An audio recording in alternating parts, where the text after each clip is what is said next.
Kelly Green too fresh. That's right, too goddamn fresh for you. Subscribe. Know what I'm saying? What up, y'all? Seth Moon here, aka Cali Green Too Fresh. And this right here is Who You Dead Who, the story of J-10. Now, I've been wanting to do this video for a while, but I got reminded about it from a thread that was on a post that Humble Among had made over on his YouTube. So shout out to Humble Among, and shout out to the motherfucker that mentioned this situation, reminding me to do this fucking video. Like I said, I've been wanting to do this for a few years now, so let's fucking get into it. So who is J-10?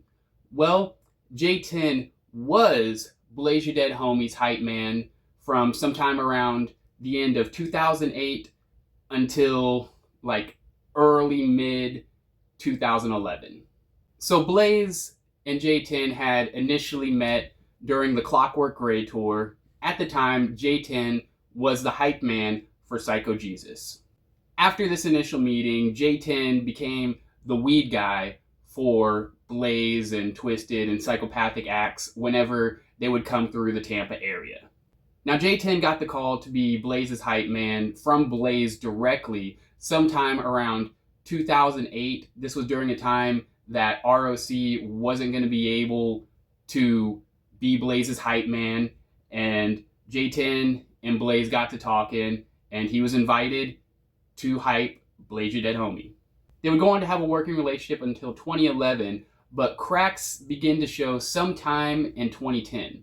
Now, J-10 was never Psychopathic Records. He was paid directly by Blaze Ya Dead Homie. Apparently, Blaze wanted to keep J-10 away from the Psychopathic fold. Like, there's some just not right shit going on there, apparently. Now, real quick, this is all speculation. Like, this is all from J-10's mouth, and not much else has been stated about all this shit I'm talking about other than what J-10 has spoken on it.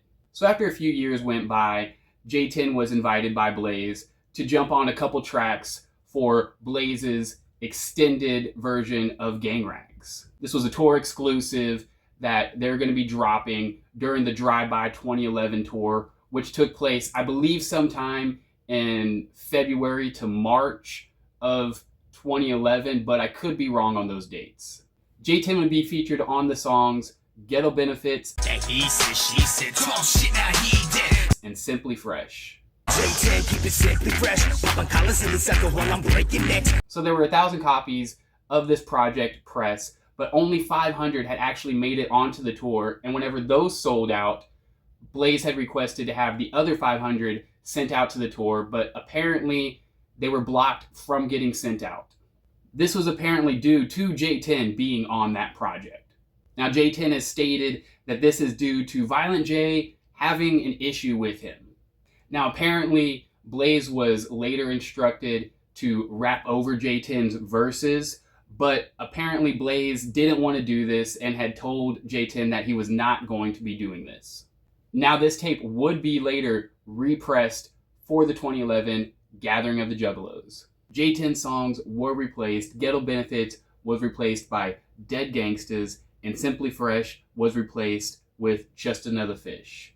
Now, J-10 does state that they had just removed his vocals from Simply Fresh and had ROC rap over this. I kind of remember this being a thing, but I also can't find a version of this anywhere. If you know anything about this, let me know in the comments below. Now, prior to this, like sometime, I guess whenever they were getting ready to go out on the Drive-By tour, there was a meeting apparently at Psychopathic Records to discuss J-10. During this meeting, Blaze was instructed that he needed to let go of J-10. He was apparently taking too much steam away from Blaze. There were too many eyes on J-10, and J-10 was just a nobody. He was just a hype man, and he didn't deserve the clout that he was getting. But apparently Blaze didn't want to let go of J-10. Now, J-10's last performance with Blaze would be in Wisconsin during Hatchet Attacks. Now, prior to this event, J-10 was apparently instructed not to show up in his normal Gang Rags stage attire. Like, he used to come out all fucking ragged up and he was told he was not allowed to do this. He needed to wear all black from head to toe, and he needed to cover his face. So some shit went down at Hatchet Attacks. Apparently Jay tried kicking J-10 off the show, and this led to Blaze nearly not performing that event. But he did, with J-10 as his hype man. Now it's speculated that Violent J apparently thought that Blaze was trying to sign J-10 to a sub-label, and Jay wasn't having it. But J-10 states that this was never a thing. After Hatchet Attacks 2011, Blaze would fully cut ties with J-10. Now J-10 was upset about this situation, but what really bothered him was when Gang Rags Extended was re-released at The Gathering without his verses. Now all of these situations led to J-10 recording an entire diss tape to Blaze Ya Dead Homie and Psychopathic Records. Now having been Blaze's hype man, J-10 had access to songs that were used for live performances, and he would go on to record verses over these tracks. This project was called Who Ya Dead Who.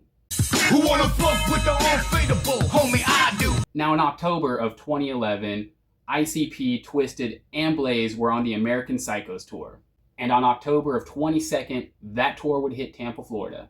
And Twisted and Blaze were arrested on that night for weed charges. The Insane Clown Posse was arrested for marijuana possession on Saturday night. They call themselves Twisted, and the other guy's name is Blaze. They're openers for the Insane Clown Posse. Here's them rapping. If it was awesome, we was on the grind between fame and power, so did And here's their mugshot.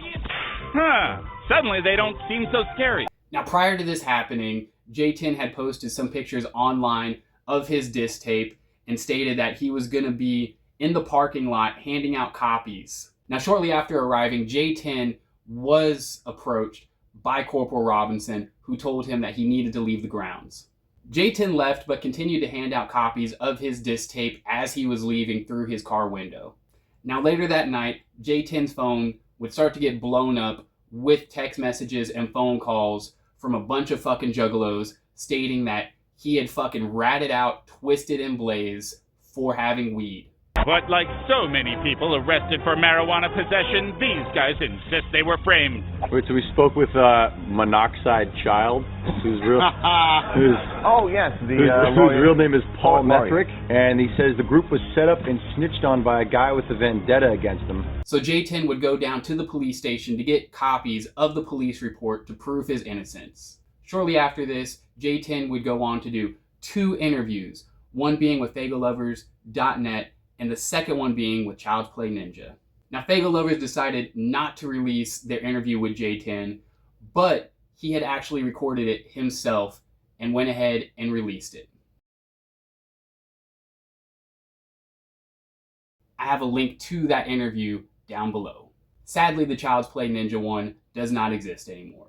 Now J-10 would go on to state that he was completely set up to take the fall for this situation.